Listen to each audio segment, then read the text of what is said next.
하나님은 빛이시라라는 제목으로 말씀을 좀 전하려고 합니다. 요즘 유명한 영화 리뷰 유튜버 중에 이순국이라는 사람이 있습니다. 이 사람이 자기 채널도 되게 유명한데 이 사람이 유명해진 계기가 뭔가 하면은 해외 유명 헐리우드 유명 배우들하고 인터뷰를 하는 걸로 굉장히 유명해졌습니다. 영어를 굉장히 잘하는 것도 있고 뭐 이제 그 배우들과의 그런 흔히 말하는 케미스트리 이런 관계가 너무 좋아서 이렇게 사람들이 많이 찾아보게 되는 그런 인터뷰 영상을 많이 찍었는데, 방송에서는 이야기하지 않는데 아는 사람들은 다 잘 압니다. 그분이 바로 그 100주년 기념교회 담임이셨던 이재철 목사님 둘째 아들이시거든요. 근데 이 이승욱 씨가 얼마 전에 방송에 나와서 인터뷰를 그렇게 잘할 수 있는 비결 같은 걸 이제 얘기를 한 겁니다. 어떻게 그렇게 사람의 마음을 이렇게 무장해제하고 이렇게 편하게 풀어줄 수 있나 했더니 대략 이런 요지의 이야기를 했습니다. 그러니까 좋은 관계를 가져야 이렇게 그 사람의 속에 있는 이야기를 잘 끄집어낼 수 있기 때문에 그 사람을 잘 알아야 된다라고 이렇게 얘기를 하더라고요. 그래서 이 유명한 사람을 만나면 유명하면 유명할수록 이 사람을 만날 때 이 사람이 어떤 걸 좋아하고 또 이 사람의 그 이전 과거 필모그래피를 다 돌려보면서 영화를 전부 다 단시간에 몰아서 다 그 사람이 출연한 영화를 전부 다 본다는 겁니다. 그리고 이 사람이 이 해당 영화, 내가 인터뷰하려고 하는 이 영화와 관련해서 이전에 인터뷰했던 내용 자료들을 모두 다 찾아서 봅니다. 그러면서 이 사람이 어떤 걸 이야기하고 싶구나 하는 것들을 잘 찾아서 준비를 하고 가서 이야기를 꺼내면 사람들이 자연스럽게 마음을 열고 이 질문하는 내용들을 들으면서 당신 질문 너무 좋다, 이런 질문 아무도 한 사람이 없는데 어떻게 이런 질문을 할 수가 있냐 하면서 자기 개인 시간까지 더 내어가면서 이렇게 편안하게 이렇게 인터뷰하는 모습들을 이렇게 이야기를 했었습니다. 사실 유명 인사하고 인터뷰하는 것뿐만이 아니라 하나님과 우리 사이에서도 그게 저는 똑같다고 생각을 합니다. 우리가 세상에 살면서 정말 마음으로 소원하는 게 있다면 그게 뭘까요? 구원받는 거, 이게 우리의 가장 큰 소원이라고 보통 이야기할 수 있겠습니다. 하지만 구원받는 것도 우리 소원이긴 한데, 구원받는 건 일단 우리가 하나님 나라에 딱 이제 들어가기 전까지는 잘 실감하기가 어렵죠. 지금 이 세상에서 살아가면서 당장 급하게 느껴지는 거, 세상에서 내가 지금 어떻게 살아가느냐에 대한 것들을 많이 궁금해하고 또 알고 싶어 합니다. 예수 믿는 사람으로서 제가 가장 소원하는 게 바로 무엇이냐면 하나님의 사랑을 받는 게 제 소원입니다. 하나님이 사랑하시는 그런 사람이 되었으면 좋겠습니다. 그래서 하나님과 굉장히 친밀한 관계를 유지하는 그런 사람이 되는 것입니다. 그래서 하나님이 나를 너무 좋아하셔서 내가 하는 말이라면 막 이렇게 엄청나게 집중을 해주시는 것 같은 그런 느낌을 받게 되는, 그런 그 큰 사랑을 받게 된다면 이거 이상 좋은 게 어디 있을까, 이런 소원을 갖게 됩니다. 아마 이것은 저뿐만이 아니라 여러분들에게도 비슷한 소원이 아닐까라고 생각을 해봤습니다. 그러면 이렇게 하나님의 그런 지극한 사랑을 받으면서 하나님과 터놓고 무엇이든지 얘기할 수 있는 그런 교제를 나누는 사람이 되려면 무언가 이제 중요한 요건이 있겠죠. 어떻게 하면 그렇게 될 수 있을까? 흔히 하나님이 나를 사랑하신다, 하나님 나를 변함없이 사랑하신다, 이렇게 얘기를 하는데 이런 부분이 있습니다. 구원의 대상으로서 사랑하시는 것과 마음이 가서 사랑하는 것은 좀 구별이 돼야 됩니다. 우리는 다 똑같이 죄인입니다. 그리고 하나님은 세상을 사랑하셨고, 뭐 예를 들면 김정은 같은 그런 악한 자도 하나님이 사랑하시긴 하실 겁니다. 똑같은 이 땅에 살고 있는 죄인이고 죄인을 하나님이 다 사랑하시기 때문에 그럴 겁니다. 그래서 이 하나뿐인 아들 예수님을 우리에게 보내주셔서 십자가에서 죽게 하시고 우리를 죄에서 구원하셔서 자기 자녀로 삼아주신 겁니다. 우리가 하나님 자녀가 됐기 때문에 하나님 우리를 당연히 사랑하십니다. 근데 구원의 대상으로 사랑받는 것하고 하나님의 마음이 자꾸 사랑하지 않을 수 없어서 자꾸 사랑하게 되는, 사랑할 수밖에 없는 그런 모습을 보여서 사랑해 주시는 것하고는 또 조금 다를 수 있습니다. 부모님들과 자식과의 관계에서 부모님들한테 물어보면 자식을 사랑하지 않는다라고 말하는 부모는 거의 없습니다. 그 사랑의 방식이 좀 달라서 자식들이 버거워하는 경우는 좀 있을 수 있겠지만 그래도 그 사랑하는 마음으로 어떠한 행동을 한다는 건 모두 다 이제 동일합니다. 근데 이렇게 본능적으로 부모이기 때문에 사랑하는 것과 그 다음에 그 여러 명의 자식이 있는 경우에 그 자식들 중에 제일 마음에 드는 자녀가 있어서 나도 모르게 더 이렇게 신경 쓰고 사랑하게 되는 것, 이거는 조금 다를 수 있지 않을까 생각했습니다. 자녀의 수와 상관없이 하나도 기울지 않고 모두 완벽하게 동등하게 n분의 1로 나눠서 이렇게 사랑하는 거는 어렵지요. 하나님께서는 우리들을 똑같이 다 사랑하시지만 구원받은 하나님 자녀들 중에 하나님이 유달리 사랑하시는 분들이 있습니다. 그러니까 이 세상에서 진짜 소원이 있다면 이런 사랑을 받는 게 소원인 것이죠. 그렇게 하려면 내가 하나님과의 교제의 그 관계의 질이 높아지려고 하면 어떻게 해야 될까? 하나님과 마음이 통하는 뭔가가 있어야 될 것 같은 거죠. 그래야 하나님 사랑을 받지, 내 마음대로 내 하고 싶은 대로 막 살면서 나 하나님의 사랑, 하나님한테 하나님 나에게 사랑을 막 집중적으로 부어주십시오라고 말하는 것은 조금 곤란한 것 같습니다. 하나님과 이렇게 좋은 교제를, 이렇게 질이 높은 교제를 나누려고 하면 먼저 하나님이 누구신가를 알아야 되고, 하나님이 좋아하는 게 뭔지, 하나님이 싫어하시는 건 무엇인가 하는 것을 알아야 됩니다. 근데 마침 오늘 우리가 함께 읽은 요한일서 1장 5절부터 7절까지 말씀이 그것을 이렇게 잘 가르쳐주고 있습니다. 요한은 하나님이 누구신가 이렇게 얘기를 하면서 빛이라고 이렇게 말씀을 합니다. 우리 1장 5절 말씀 같이 함께 볼 텐데요, 5절 같이 함께 읽겠습니다. 시작. 우리가 그에게서 듣고 너희에게 전하는 소식은 이것이니 곧 하나님은 빛이시라 그에게는 어둠이 조금도 없으시다는 것이니라. 아멘. 사실 요한이 썼던 요한복음에도 요한복음 1장 4절에도 처음에는 하나님 안에 생명이 있다 이렇게 말씀하고, 이 생명을 사람들의 빛이라 해서 생명이 빛으로 이렇게 설명이 바뀌어지는 것들을 이렇게 보여줍니다. 요한일서도 마찬가지로 동일하게 지난 시간에 이제 우리가 봤던 말씀들 앞부분을 보게 되면 하나님을 이제 생명이라고 이렇게 소개를 하죠. 그러니까 예수님을 성령이라고 소개하고 그 다음에 와서 또 이제 빛이라고 이렇게 말을 바꿉니다. 생명이신 하나님을 빛이라고 할 때 그 속에 담겨 있는 의미가 무엇인가? 빛은 보통 성경에서 이야기할 때는 하나님이 어떤 성품을 가지고 계시는가를 이제 포괄적으로 설명할 때 사용하는 성경적인 비유입니다. 그래서 이제 광범위한 의미를 담아서 이제 하나님 이런 분이시다라고 이렇게 표현을 할 때 하나님을 빛이시라고 이야기를 하는데, 우리가 잘 아시는 대로 빛은 스스로 비추는 성질을 가지고 있습니다. 그리고 빛은 자기를 숨길 수가 없죠. 빛이 있는 곳은 항상 드러나게 되어 있습니다. 마찬가지로 하나님은 자기 스스로를 이렇게 계시하십니다. 말씀을 통해서 자기를 이렇게 나타내신 거예요. 예수님을 세상에 보내심으로 하나님을 우리에게 보여주신 것입니다. 그래서 하나님은 빛이십니다. 빛은 다른 것을 보이게 하는 성질을 갖고 있죠. 빛이 비추어지면 만물이 환하게 드러납니다. 마찬가지로 하나님의 눈동자 앞에서는 만물이 벌거벗은 것 같다, 벌거벗은 것 같이 드러난다라고 이렇게 말했습니다. 아무것도 하나님 앞에서 숨길 수가 없죠. 빛은 그 자체가 굉장한 그런 장엄함을 가지고 있습니다. 그래서 하나님도 모든 것을 압도하는 그런 정말 광대한 그런 영광을 가지고 계신 분이십니다. 또 빛은 어두움과 함께 할 수 없죠. 빛이 있으면 어두움은 사라져 버립니다. 물러가게 됩니다. 마찬가지로 하나님은 악한 것은 조금도 가까이 하지 못하는 절대적인 거룩을 갖고 계십니다.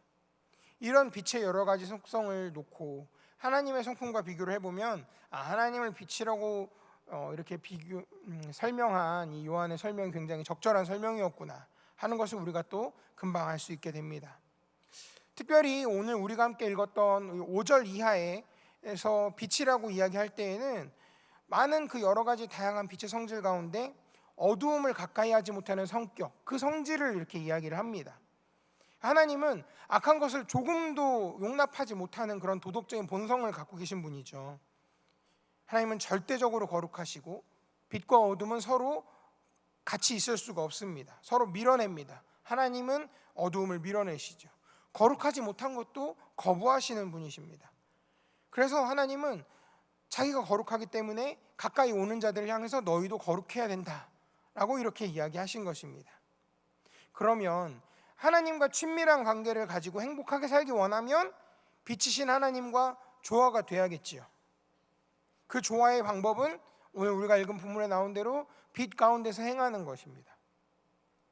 빛 가운데 행하는 것이 빛이신 하나님과 교제를 나누는 사람의 그런 특성인데, 근데 하나님과 함께 해야 되는 사람이 어두운 가운데 행하면 그것은 자기 모순인 것입니다. 근데 우리는 거짓말하기가 되게 쉽습니다. 어떤 거짓말인가 하면 6절에 그 내용이 나오는데요, 우리 6절 말씀을 같이 함께 읽어보겠습니다. 시작. 만일 우리가 하나님과 사귐이 있다 하고 어둠에 행하면 거짓말을 하고 진리를 행하지 아니함이거니와. 아멘. 근데 우리가 하나님하고 사귀고 있다라고 말하면서, 하나님하고 나는 교제 참 잘하고 있어 라고 말하면서 어두운 가운데 행하면 그 사람은 거짓말한 사람이라는 것입니다. 하나님과 교제하면서 어두운 생활을 하면 거짓말한 것이다. 우리 잘못하면 이렇게 되는 경우가 많이 있습니다. 특별히 이 6절 말씀이 쓰여질 때 이 당시에 이 소아시아에 있던 교회들은 영지주의라는 사상에 굉장히 많이 물들어져 있었습니다. 영향을 많이 받았었습니다. 그 당시에 영지주의자들은 몸과 영을 따로 분리해서 봤습니다. 그러니까 몸은 몸이고 영혼은 영혼이라서 우리 영혼을 감싸고 있는 껍데기인 몸이 철저하게 악하다. 그리고 영은 거룩하다. 그래서 악한 몸이 어떤 행동을 하던 간에 내 영에는 아무런 영향을 미치지 않는다, 영향을 주지 못한다, 이렇게 주장을 한 것입니다. 그러니까 몸이 아무리 악한 일을 하고 해도, 어떤 죄에 깊이 빠졌다고 하더라도 그것 때문에 우리 영혼이 더럽혀지지 않는다, 이렇게 주장을 했던 겁니다. 마치 땅에 널브러져 있는 오물들이 하늘을 더럽힐 수 없는 것처럼 서로 분리되어 있기 때문에 전혀 영향을 미치지 못한다, 별개의 일이다라고 이렇게 주장을 한 것입니다. 그러니까 몸이 뭘 하든지 무슨 짓을 하든지 생활이 어떻든지 하나님과 사귀는데 내 영혼이 하나님과 사귀는 데에는 지장을 받지 않는다. 어떻게 보면 굉장히 되게 그럴싸해 보이는 그런 주장이기도 하고 좋아 보이기도 합니다. 근데 이런 사상에 이제 오염이 되면 자기도 모르게 영적으로 어떤 생각을 갖게 되는가 하면 죄를 죄로 여기지 않게 됩니다. 대수롭지 않게 여기게 되는 거죠. 그러니까 이중적인 생활하는 것을 부끄럽지 않게 생각합니다. 그러니까 무슨 잘못을 해도 자기가 책임지려고 하진 않습니다. 이게 굉장한 사기꾼인 거죠. 그러니까 이런 주장을 하는 사람들의 영향 때문에 요한이 편지를 쓰고 있던 이 당시에 많은 사람들이 여기에 굉장히 많이 오염이 되었었습니다. 그러니까 죄를 짓는 걸 대수롭게 생각하지 않으니까 신앙생활하고 사회생활을 따로 분리해서 생각을 하는 겁니다. 그러니까 죄를 지어도 눈물 흘리고 가슴 치고 회개할 생각도 안 했던 겁니다. 이 당시 사람들은. 그러니까 내 몸이 그런 건데 내가 영적으로 깨끗하면 되지, 내 몸이 그냥 그런 건데, 내 몸은 원래 그런 몸인데 원래 그게 당연한 거야 라고 이렇게 생각을 했던 것입니다. 근데 이것은 아까도 우리가 함께 읽었던 말씀처럼 거짓말쟁이들의 이야기인 거죠. 하나님은 빛이시기 때문에 어두움을 조금도 용납하지 못하십니다. 행동이 어두운데 하나님하고 교제한다고 말하는 건 자기 모순이고 거짓말인 것이죠. 이런 자들을 하나님은 싫어하십니다. 하나님이 싫어하는데 어떻게 좋은 관계를 유지할 수 있겠습니까? 그런데 참 신기한 건 지금 시대 사람들한테 영지주의가 뭐냐고 물어보면 다 잘 몰라요. 그런데 그 당시에 교회 안에 사람들이 갖고 있던 생각이랑 지금 많은 수의 그리스도인들이 그런 생각들을 비슷하게 갖고 있습니다. 신앙생활은 신앙생활이고 교회 안에서의 생활은 교회 안에서의 신앙생활은 그대로고 교회 문 밖을 나가면 나는 또 다른 사람으로 바뀌어지는 그런 삶을 사는 경우가 많더라는 겁니다. 죄 조금 짓는다고 하나님과 내 관계가 끊어지지 않는다. 죄 안 짓는 사람이 어디 있냐? 하나님과의 관계가 근본적으로 바뀌거나 하지 않아. 이렇게 얘기를 합니다. 나 예수 믿고 구원받았으니까, 예수님이 나의 모든 죄를 용서해 주셨으니까 죄 지었다고 내 구원에 영향 절대 받지 않는다. 자신 있게 얘기를 합니다. 이걸 가지고 이제 구원의 확신이라고 이제 포장을 하면서 이야기를 합니다. 그러니까 이렇게 생각을 하니까 세상 속에서 하나님의 자녀답게 사는 거에 대해서는 크게 관심을 안 갖게 되는 거죠. 그냥 주일에 교회 나와서 예배드리고 가면 되지. 그리고 거기 조금 더 나가면 새벽에 나와서 그날 이제 아침에 기도하고 그냥 가서 생활하면 되지. 그러니까 삶 속에서 그 예배드리는 시간 이외의 시간들 가운데에서 하나님의 자녀답게, 빛의 자녀답게 거룩하게 사는 문제를 그렇게 중요하게 여기지 않게 되는 겁니다. 근데 사실은 이런 거죠. 우리는 그 생각을 틀리다고 생각하기가 어렵습니다. 근데 뭐냐면 하나님의 자녀가 되었죠. 우리는 예수 믿으면 하나님의 자녀가 되었습니다. 근데 그것 때문에 내가 죄를 짓는다고 해서 그것 때문에 내 구원이 흔들린다거나 아니면 하나님 앞에 완전히 다시 버림받는다거나 하는 일은 없습니다. 근데 그렇다고 해서 하나님의 자녀가 됐으니까 나쁜 일 좀 해도 된다, 이렇게 생각하면 안 되는 겁니다. 하나님 그렇게 말씀하시지 않으셨거든요. 그렇게 하게 되면 하나님과의 교제가 원만해지지 않고 사이가 멀어지게 되는 겁니다. 꺼림칙하고 껄끄러운 사이가 되는 것이죠. 안 되는 걸 안 된다라고 말해야 되는데 안 되는 걸 된다고 말하면 그것은 거짓말인 것이죠. 어두운 가운데 행한다라고 지금 본문에 나와 있는데, 이 말은 습관적으로 죄를 짓는, 죄를 범하는 것을 말하는 겁니다. 그러니까 계속되어지는 행동을 얘기하는 동사인 겁니다. 그러니까 마치 빛보다 어두움을 쫓아다니는 야행성 동물 같은 그런 성향을 말하는 겁니다. 그러니까 어쩌다가 너무 내가 약해서 죄를 짓고 하나님 앞에 눈물 흘리고 회개하는 이런 게 아니라 뻔뻔스럽게 죄 짓는 겁니다. 근데 교회 안에 이런 분들이 있을 수가 있습니다. 저는 이제 집에 TV가 없습니다.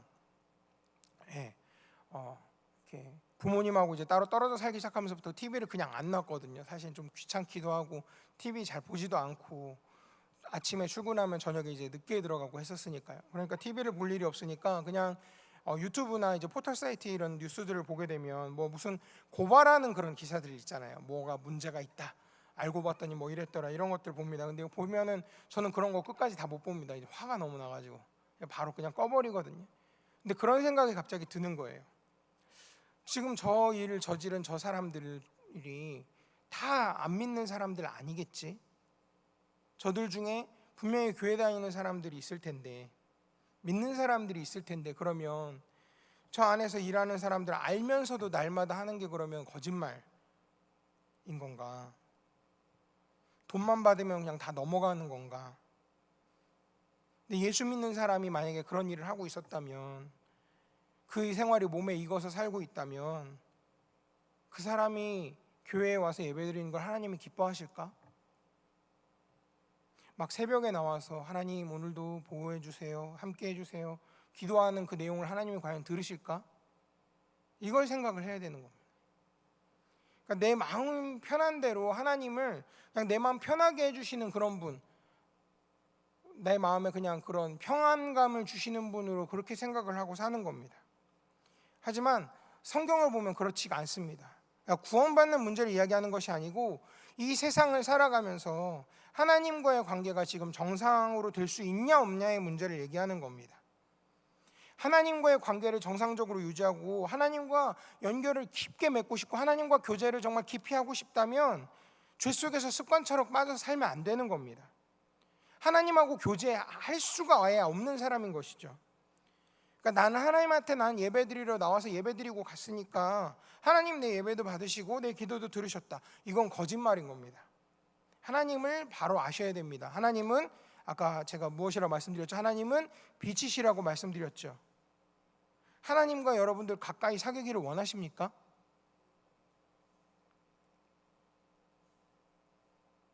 그러면 빛 가운데서 행하셔야 됩니다.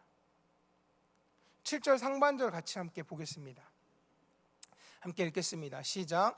그가 빛 가운데 계신 것 같이 우리도 빛 가운데 행하면 우리가 서로 사귐이 있고. 근데 이 본문 조금 이상하지 않습니까? 하나님이 빛 가운데 계신 것 같이 우리도 빛 가운데 행하면 우리가 누구하고 사귐이 있다고 해야 원래 말이 맞을까요? 하나님과 사귐이 있고라는 말이 나와야 정상인데 갑자기 그 말은 건너뛰고 요한은 그 말을 건너뛰고 그 다음에 우리끼리 서로 사귐이 있다라는 말로 이렇게 대치를 합니다. 그러니까 비약해서 이제 넘어가서 건너뛰어서 얘기를 한 것이죠. 하나님과 먼저 이렇게 깊게 아름다운 그런 사귐이 있는 사람은 성도들과 이렇게 아름다운 교제를 항상 누리고 살 수 있다는 겁니다. 그래서 우리가 서로 사귐이 있고라는 말 앞에 하나님과 사귐이 있다는 말이 이렇게 숨어 있는 겁니다. 그러니까 결국 핵심은 빛 가운데 행하면 하나님과 사귐이 지속되고 또 그 하나님과 사귐이 지속되고 있는 사람들과의 관계도 항상 선하고 아름다운 사귐이 계속되어질 수 있다. 바로 이 말인 것이죠. 근데 여기 지금 이 빛 가운데 행한다라는 이 말이 죄가 하나도 없는 그런 완전한 경지에 올라간다는 말이 아닙니다. 우리는 누구도 완전한 경지에 올라갈 수가 없죠. 이 세상 떠나기 전까지 절대 누구도 가능할 수가 없습니다. 빛 가운데 행한다는 말은 계속 진행되고 있다는 그런 뜻입니다. 계속 반복되고 진행되는 그런 상황을 이야기할 때 쓰는 동사를 지금 쓰고 있는 겁니다. 그래서 빛 가운데 행한다는 말은 날마다 반복해서 사는 거룩한 삶을 얘기를 하는 것이고, 동시에 예수 믿는 사람으로서 점점 거룩해지는 성화의 삶을 이렇게 이야기하는 것입니다. 예수 믿는 사람들은 이미 예수님의 보혈로 이미 다 거룩해졌죠. 히브리서 10장 14절 말씀인데요, 같이 함께 읽겠습니다. 시작. 그가 거룩하게 된 자들을 한 번의 제사로 영원히 온전하게 하셨느니라. 아멘. 그래서 우리는 거룩합니다. 거룩하기 때문에 우리는 빛 가운데 행하는 사람이라고 말할 수가 있습니다. 근데 우리는 한 가지 중요한 건 거룩하려고, 거룩하기 위해서 거룩한 생활을 애쓰는 사람이 아니고 거룩해졌기 때문에 거룩한 삶을 살려고 하는 사람들이라는 겁니다. 그러니까 우리는 하나님하고 교제하려고 거룩한 생활을 해야 되는 사람이 아닌 거예요. 우리는 사실 우리 힘으로 하나님과 교제할 수 있는 길을 틀 수가 없어요. 하나님과 교제할 수 있는 길을 틀 수 있는 분은 오직 예수님 한 분밖에 없습니다. 그분이 십자가에서 나 대신에 피 흘려 죽으셨기 때문에 하나님과 내 사이가 화목하게 되어질 수 있도록 길을 열어주신 겁니다. 그래서 그 일은 주님이 하신 겁니다. 그래서 우리가 거룩해야 될 이유는 무엇이냐면, 우리가 빛 가운데 행해야 되는 이유는 뭐냐면, 이미 하나님과 교제하는 자녀가 됐기 때문에 그런 겁니다. 하나님과 교제하기 위해서 거룩한 것이 아니라, 거룩해지는 게 아니라 하나님과 교제하는 사이이기 때문에 우리는 거룩해야 되는 것입니다.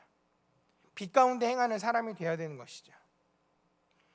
잘 아시는 대로 여러분들, 사람하고 사람 사이 교제가 한순간에 이렇게 한번 딱 만나자마자 바로 완성되는 일은 절대 없습니다. 정말 좋은 인격적인 관계는 만나면 만날수록 이제 조금씩 이렇게 성숙해져 가는 게 그런 특징이죠. 하나님과 관계도 마찬가지입니다. 우리가 예수 그리스도를 믿음으로 하나님 자녀가 된 건 사실인데, 우리가 하나님과 나와의 교제가 이루어지는 과정은 점진적으로 점점 깊어져 가는 겁니다. 한 번에 깊어질 수가 없는 거죠. 이거는 잘하는 거고요. 시간에 따라서, 시간이 지남에 따라 성숙해지는 것이고, 또 우리 상태가 얼마나 거룩해지느냐에 따라 더 친밀해지는 그런 교제인 겁니다. 그래서 예수를 믿는다라고 고백을 해도 그 생활이 하나님 보시기에 깨끗하지가 못하면 하나님과의 교제는 항상 원점이 있다는 것을 여러분이 기억하시기 바랍니다. 그러니까 초보 단계를 못 벗어나는 것이죠. 그런 사람을 보는 하나님 마음이 어떠실까? 예수님의 피로 구속을 해서 하나님 자녀를 만들어 놨는데 계속 가까이 와야, 조금씩 가까이 와야 되는데 자꾸 가해서 안 들어오려고 하는 거예요. 그러면 그 자식이, 쉽게 말해서 자식이 눈밖에 나는 행동을 계속하게 되면 사랑이 깊이 가기가 어렵죠. 자식은 자식이라서 사랑을 하긴 하는데 마음이 막 이렇게 흘러가는 것들을 느끼기가 좀 어렵습니다. 그러니까 쉽게 말씀드리면 교제가 안 되는 거죠. 뭐 같이 밥을 먹는데도 말 한마디 서로 안 하고 그냥 밥만 먹고 그냥 그릇 싹 치우고 들어가는 약간 그런 관계처럼 될 수도 있는 겁니다. 하나님도 마찬가지신 거죠. 우리가 이런 하나님을 알아야 될 것 같습니다. 요한일서 3장 21절 말씀을 함께 볼 텐데요, 우리 21절 말씀 같이 함께 읽겠습니다. 시작. 사랑하는 자들아, 만일 우리 마음이 우리를 책망할 것이 없으면 하나님 앞에서 담대함을 얻고 아멘. 아멘. 그러니까 이런 담대한 마음을 갖고 이제 22절에서 이렇게 이야기를 합니다. 22절도 같이 읽겠습니다. 시작. 무엇이든지 구하는 바를 그에게서 받나니 이는 우리가 그의 계명을 지키고 그 앞에서 기뻐하시는 것을 행함이라. 아멘. 이게 원칙인 겁니다. 그러니까 부모와 자녀의 사이뿐만 아니라 하나님과 우리 사이도 마찬가지인 겁니다. 그러니까 내가 지금 하나님의 자녀인데 내가 어떻게 사는 게 하나님의 사랑을 받는 생활일까 하는 겁니다. 어떻게 하면 하나님께서 내 기도를 들으시면, 항상 들으시면 금방 응답하실 만큼 나를 이렇게 깊이 사랑하실 수 있느냐 하는 겁니다. 우리가 예수님을 믿고 나서 두 마음을 품고 살면, 하나님을 대하면 하나님과 제대로 교제가 안 이루어집니다. 그냥 정해진 날에 교회만 이렇게 왔다 갔다 하고 내가 하고 싶은 일 다 하면서 예수님 나 다 용서해 주셨으니까 난 뭐든지 해도 돼 라고 이렇게 하고 사는 문제가 아닌 겁니다. 오늘날 많은 그리스도인들이 세상 속에서 조금 좋게 표현을 하자면 투명인간 같은, 그닥 어떤 영향력을 끼치지 못하는 그런 삶을 사는 이유가 뭘까요? 사람들이 이렇게 분리해서 생각하기 때문에 그런 겁니다. 나 구원받았다, 믿기만 하면 구원받는데 죄 조금 범하는 건 사실 별거 아니다, 누구나 다 뒤집지 않나, 이렇게 생각하고 대수롭지 않게 생각하고 사니까 하나님과의 관계가 소원해지고 하나님의 사랑도 제대로 받지 못하고, 그러니까 하나님의 자녀라면서 왜 삶이 그래 하면서 세상 사람들에게도 지적받게 되고요. 그리고 결국 큰 영향을 끼치지 못하는, 하나님의 자녀라면 뭔가 더 큰 영향을 펼칠 것 같은데 그러지 못하는 삶을 살게 되는 것이죠. 사랑하는 성도 여러분, 우리는 그렇게 살지 않았으면 좋겠습니다. 하나님과 진정한 교제가 이루어지면 한 가지 되게 좋은 은혜가 따른다라고 했는데요, 1장 7절을 함께 보겠습니다. 특별한 은혜가 하나 나오는데 후반절 말씀 같이 함께 읽겠습니다. 시작. 그 아들 예수의 피가 우리를 모든 죄에서 깨끗하게 하실 것이요. 아멘. 이어서 이제 9절에도 이 말씀이 나옵니다. 우리 9절도 같이 함께 읽겠습니다. 시작. 만일 우리가 우리 죄를 자백하면 그는 미쁘시고 의로우사 우리 죄를 사하시며 우리를 모든 불의에서 깨끗하게 하실 것이요. 아멘. 그러니까 깨끗하게 한다는 말은 계속 반복되는 행동을 얘기하는 겁니다. 그러니까 한 번 깨끗하게 하는 게 아니고 계속해서 깨끗하게 해주신다 이겁니다. 다시 정리를 해보면, 성도 여러분, 우리는 예수님을 믿고 깨끗함을 받으셨죠? 예, 제가 묻는 겁니다. 대답을 해주세요. 깨끗함을 받으셨죠? 예.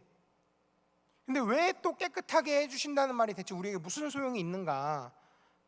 하나님과 깊은 교제를 나누는 사람은 이미 예수님의 보혈로 깨끗하게 씻겨진 사람인데 뭘 더 씻는다는 걸까? 이게 구별이 돼야 되는 게 용서받는 거하고 깨끗하게 하는 거 조금 다릅니다. 우리는 예수 믿으면 다 용서받습니다. 저는 제 과거의 죄가 다 용서받은 걸 믿어요. 한 번 용서하신 건 주님이 기억하지 않으신다고 하셨습니다. 기억은 내가 하는 거지 하나님은 기억하지 않으시거든요. 항상 내가 기억하고 내가 괴로운 거지 하나님은 상관이 없습니다. 왜냐하면 하나님은 분명히 나 다시 기억 안 할 거야 하고 기억을 실제로 안 하고 계시기 때문에 그런 겁니다. 그러니까 예수님의 피로 덮인 모든 죄는 하나님이 다시 말씀하시지 않습니다. 그것만큼 완벽하게 우리 죄를 다 사유하신 것이죠. 진짜 큰 축복인 겁니다. 엄청나게 큰 축복인 거죠. 이전의 죄가 어땠던지 간에 예수님의 보혈로 덮어진 모든 죄들에 대해서는 다시 생각하지 않고 기억하지 않으시고 말씀도 하지 않으신다는 거. 그런데 사함을 받고 의롭다함을 받은 사람이라고 해도 계속 깨끗하게 해야 될 필요가 있습니다. 이게 중요한 거죠. 용서받았다, 의롭다함을 받았다라는 말을 이제 좀 바꾸어서 표현을 하면 하나님의 자녀가 됐다는 얘기입니다. 하나님의 자녀가 됐기 때문에 계속 씻어주고 닦아줘야 될 그런 문제가 남아 있습니다. 여러분, 여러분들의 그 자녀가 처음 태어났을 때 여러분 기억을 하실 겁니다. 되게 막 너무 예쁘고 사랑스럽고 해서 막 안고 다니면서 막 자랑도 하고 막 보여주고 싶고 이제 이렇게 하죠. 그런데 이 자녀로 태어난 이 아이에 대해서 부모님이 항상 해야 되는 일이 하나 있습니다. 그게 뭐냐면 씻겨주는 겁니다. 매일 씻기죠. 매일 목욕을 하죠. 자식이니까 씻겨주는 거고, 자식이 아니면 사실 뭐 그 신경을 쓰겠습니까? 그냥 예쁘다 하고 그냥 넘어가면 그만인데, 하나님이 이미 우리를 자기 자녀로 받아주셨고 자기와 교제하는 사람으로 우리를 받아주셨기 때문에 계속 씻어주는 작업이 남아있는 겁니다. 이것을 가리켜서 이제 십자가의 공로, 계속적인 효력이라고 이렇게 얘기를 합니다. 그러니까 예수님께서 흘려주신 십자가의 피가 지금도 나에게서 계속 효력을 발휘하는 그런 것을 이야기하는 겁니다. 그래서 이 깨끗하게 한다는 게 뭘까? 저는 이걸 세 가지로 나눠서 의미를 좀 설명을 해보려고 합니다. 첫 번째로 깨끗하게 한다라는 말의 의미가 뭐냐면, 하나님과 교제를 제대로 나누면서 하나님과 깊은 관계를 항상 유지하는 사람은 하나님이 계속해서 닦아주신다는 겁니다. 하나님과 이렇게 가까이 하게 되면 여러분들 자기 자신이 거룩하다고 느껴질 것 같으신가요? 아니면 불결하다고 느껴지실까요? 불결하다고 느껴질 겁니다. 그게 정상인 겁니다. 하나님께 가까이 갈수록 나 자신에 대한 그런 혐오감, 그리고 나에게서 나는 냄새를 더 예민하게 맡게 됩니다.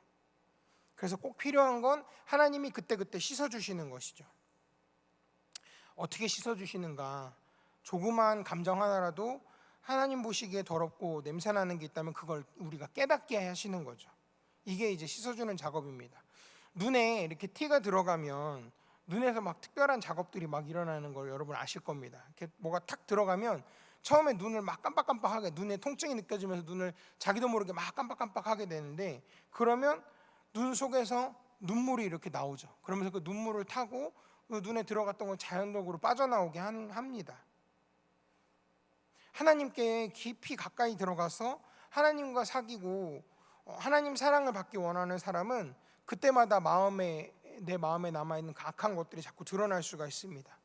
이럴 때 하나님께서 내 마음에 회개할 수 있는 마음을 주시고 주님께 내 부정한 것을 이렇게 고백하는 그런 마음을 내게 주시고, 그러면 그때마다 하나님께서 마치 눈물샘에서 이렇게 눈물이 터져 나오는 것처럼 예수님의 그 십자가의 피가 나를 다시 깨끗하게 하시는 그 은혜를 이렇게 부어주시는 겁니다.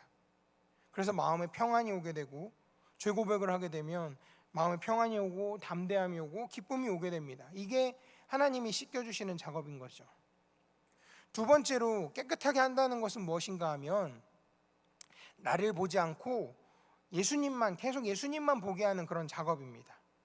그러니까 하나님께 가까이 계속 가까이 나아가다 보면 잘못하면 나만 쳐다보기 쉬운데 그게 아니고 나를 위해 십자가에 죽으신 주님만 계속 바라보게 하는 겁니다. 그래서 히브리서 12장 2절에 나오는 말씀대로 믿음의 주여 또 온전하게 하시는 이인 예수를 바라보자. 주님을 계속 바라보는 거, 주님만 보게 하는 거, 이게 바로 나를 깨끗하게 해주는 하나님의 손인 겁니다. 하나님 앞에 가까이 나가면 나갈수록 주님만 보게 됩니다. 내가 그리스도와 함께 십자가에 못 박혀 죽었으니까 이제는 내가 산 게 아니고 나는 예수님 안에 살아있어. 나는 나를 사랑해서 나를 위해 자기 몸을 버리신 예수님을 믿는 믿음으로 하나님 앞에 나아가는 거야. 이렇게 계속 주님을 보게 만드는 것입니다. 이게 바로 이렇게 씻겨지는 것입니다. 그럴 때마다 이 고백이 계속해서 나로 사는 것이 아니고 예수님으로 산다는 고백을 계속 드릴 때마다 우리 마음이 계속해서 새롭게 되어지고 깨끗하게 되어지는 줄로 저는 믿습니다. 세 번째로 깨끗하게 한다는 것은 하나님처럼 거룩하기를 사모하는 마음을 우리에게 주십니다. 하나님이 빛 가운데 계시면서 저렇게 거룩한데 나도 하나님의 자녀로서 거룩한 삶을 살아야 되지 않을까? 그래서 주님, 내가 거룩하기를 원하고 깨끗하기를 원합니다. 주님이 보실 때 정말 기뻐하시는 그런 사람이 되고 싶습니다. 이런 거룩함에 대한 사모함이 생겨나게 됩니다. 비록 나는 하나님처럼 완전할 수도 없고 하나님처럼 깨끗하지도 않지만 소망은 있는 겁니다. 오늘 우리는 하나님처럼 거룩하지는 못하지만 주님께서 계속 깨끗하게 해주시는 그런 사람은 거룩해지기를 간절히 사모하는 그런 마음이 생기는 겁니다. 그래서 그 거룩하기를 사모하는 그런 사람은 자기도 모르게 자꾸 하나님을 이렇게 닮아가게 됩니다. 이게 바로 씻어주는 작업이신 것이죠. 사랑하는 성도 여러분, 이렇게 하나님께서 깨끗하게 해주시는 은혜를 날마다 체험하기를 원하시면 하나님 앞으로 계속 가까이 나아가시기 바랍니다. 하나님과의 깊은 교제에 힘을 쓰셔야 되겠습니다. 깊은 교제에 힘을 쓰려면 어떻게 해야 될까요? 빛 가운데 행해야 됩니다. 마음의 죄가 되는 건 다 끊어야 됩니다. 그리고 하나님이 미워하시는 게 있다면 정리해야 됩니다. 계속 하나님 앞에 나아가셔야 됩니다. 나아가면 하나님이 또 계속 씻겨주십니다. 아무리 사랑하는 자식이라도 어린애가 엄마한테 3일만 가지 못하면 그 몸에서 냄새가 납니다. 뭐 엄마가 병원에 계신다든지 뭐 기타 여러 가지 일 때문에 아이와 엄마가 이렇게 떨어져 지내면 3일 정도만 지나면 막 옷에서도 냄새가 나고 머리에서도 막 냄새가 나고 그렇습니다. 근데 오늘 우리가 하나님과 교제를 제대로 나누지 못하고 세상에서 멋대로 살면 냄새가 나게 돼 있습니다. 하나님의 자녀지만 냄새가 나게 되는 거죠. 그래서 하나님께 계속 나아가야 됩니다. 나가면 하나님이 또 계속 씻겨주십니다. 하나님이 씻어주시면서 나를 막 품에 끌어안으시는 거예요.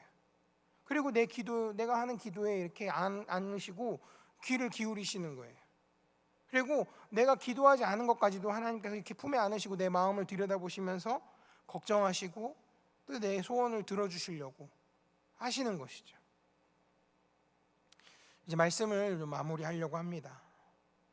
이렇게 좋으니 하나님의 사랑을 받고 이 세상 가운데 살아가는 게 우리 이 세상 속에서 살아갈 때 가장 큰 소원 중 하나가 아닐까? 저는 그렇게 생각을 합니다. 그래서 세상에 살면서 믿지 않는 사람들에게 그걸 보여줄 수 있어야 되는 거죠.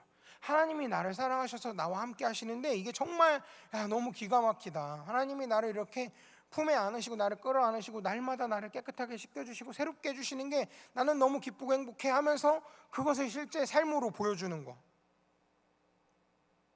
그렇게 하려면 어두운 가운데 행하지 않고 빛 가운데 행하면서 하나님과 계속 교제를 나눠야 됩니다. 또 그렇게 나누게 되면 아까 말씀드린 대로 하나님께서 계속 우리를 씻어주시면서 사랑받는 자녀라고 우리에게 계속 말씀하시는 거죠. 그리고 하나님의 눈동자를 벗어나지 않는 그런 자녀가 되는 겁니다. 이것만큼 귀하고 좋은 게 없죠. 그래서 여러분 냄새나기 전에 하나님 손에서 씻겨야 됩니다. 막 자기 멋대로 나쁜 짓 하면서 나쁜 생각, 나쁜 감정들 가지고 제멋대로 살면서 나 하나님하고 교제한다, 나 하나님의 자녀야, 이렇게 살면 안 되는 겁니다. 물론 하나님의 자녀는 맞지만 냄새나는 자녀인 것이죠. 세상의 기준으로 조금 못한 것 같아 보여도 하나님과의 관계를 먼저 바르게 하시길 바랍니다. 이게 복입니다. 참 행복한 신앙생활을 할 수 있기를 원합니다. 우리가 살아가는 가운데 하나님 아버지 사랑을 듬뿍 받고 살 수 있다면 얼마나 행복할까요? 근데 그런 행복을 받고 안고 살아야 되는데 날마다 불안해하고 내일이 어떻게 될까 몰라서 안절부절하고 살 수가 없는 겁니다. 담담하고 평안하고 밝게 이렇게 생활을 하려면 하나님과의 관계가 참 중요합니다. 사랑하는 성도 여러분, 다시 한번 말씀드리지만 여러분들 빛 가운데서 행하시기 바랍니다. 기도하겠습니다. 사랑과 은혜가 많으신 하나님 아버지, 감사합니다. 우리에게 귀한 복음의 소식을 주시고 하나님 자녀 삼아주신 그 사랑과 은혜에 감사드립니다. 하나님, 우리가 하나님 자녀로서의 사랑받는 것을 넘어서서 하나님께서 정말 두고 보시기에도 아까워하실 만큼 기쁨을 이기지 못할 만큼 깊이 사랑하시는 하나님의 사람 되기를 소원합니다. 주님 닮아가기 소원하고 주님의 성품을 따라서 빛 가운데서 행하며 사는, 그래서 그 주님 주시는 참된 평안과 행복을 즐겁게 누리며 사는 내가 되도록 함께하여 주시옵소서. 특별히 귀한 예물 드린 손길들이 있습니다. 우리 길경옥 권사님 11조 예물 드리셨고 방효빈 구원하시고 형통케 하옵소서 1,000번째 예물 드렸습니다. 김찬혜 장로님, 임정희 집사님 범사에 감사합니다. 감사의 물 드리셨습니다. 아버지 하나님, 올려드린 이 귀한 예물들 주님께서 기쁘게 받아주시고 또 함께 올려드린 이 기도의 제목들도 하나님께서 하나님의 때에 아름답게 이루시고 응답하여 주셔서 큰 기쁨의 영광 올려드릴 수 있는 우리 모두가 될 수 있도록 주님 함께하여 주시옵소서. 감사드리며 예수님의 이름으로 기도하였습니다. 아멘. 우리 다 같이 자리에서 일어나셔서 왕이신 나의 하나님 함께 찬양하겠습니다.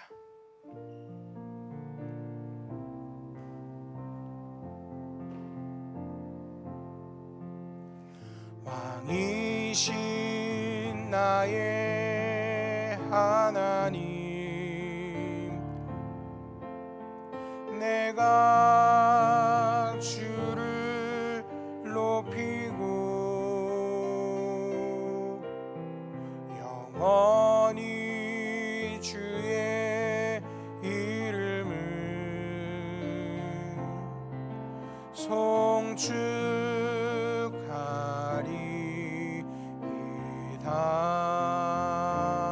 송축하리이다. 왕이신 나의 하나님, 내가 주를 높이고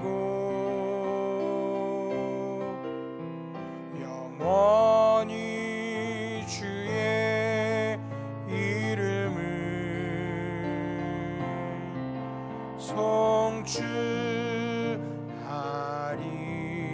송축하리이다. 아멘. 주님 가르쳐 주신 기도로 예배를 마치겠습니다. 하늘에 계신 우리 아버지, 아버지의 이름을 거룩하게 하시며 아버지의 나라가 오게 하시며 아버지의 뜻이 하늘에서와 같이 땅에서도 이루어지게 하소서. 오늘 우리에게 일용할 양식을 주시고 우리가 우리에게 잘못한 사람을 용서하여 준 것 같이 우리 죄를 용서하여 주시고 우리를 시험에 빠지지 않게 하시고 악에서 구하소서. 나라와 권능과 영광이 영원히 아버지의 것입니다. 아멘.